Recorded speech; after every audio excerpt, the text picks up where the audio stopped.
racing for the 2008 Pilracom Diamond 1 just started. We have Don Enrico, very quickly restart. Love Stories running by Rose Shining Pave. Frying Ice comes next, then followed over by Euromax, while Frying Zone is the early trailer. And going along for the first turn, we have Don Enrico by about 3 lengths.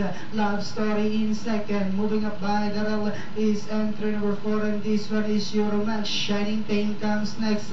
Frying Ice, while Frying Zone is still running at the tail of the field.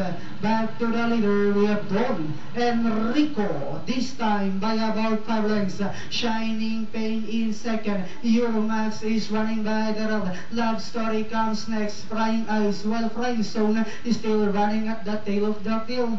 We have Don Enrico by about 4 lengths. Getting closer in second is Shining Pain. Love Story is on the outside third. Euromax comes next. Then followed over by Frying Ice, while Frying Zone is still running at the tail of the field. Time is running out as the competition now reached the fourth turn. And it's still Don Enrico by about 2 lengths. Shining Pain still in second. Love Stories down into the last day swing for home.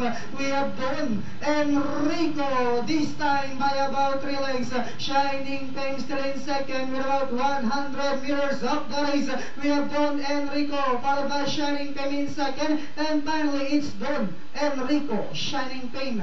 Then comes Love Story, Euromax, Frying Zone, and Frying Ice.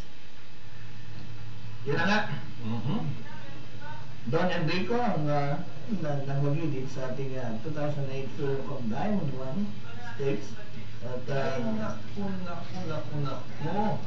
Ano? 1.40. Ang tinapos over 1,600 meters with quarters of 25, 24 and a half, another 24 and a half, and still finishing at 26. Talagang puntong-punto. yung pa rin talaga yun. Oo.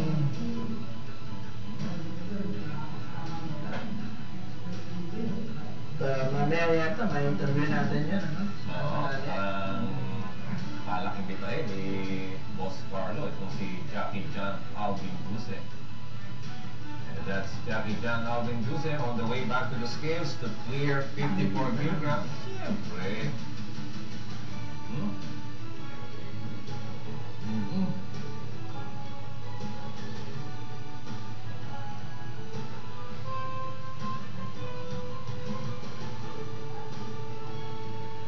All clear para sa 54 kilograms na handicap weight ni John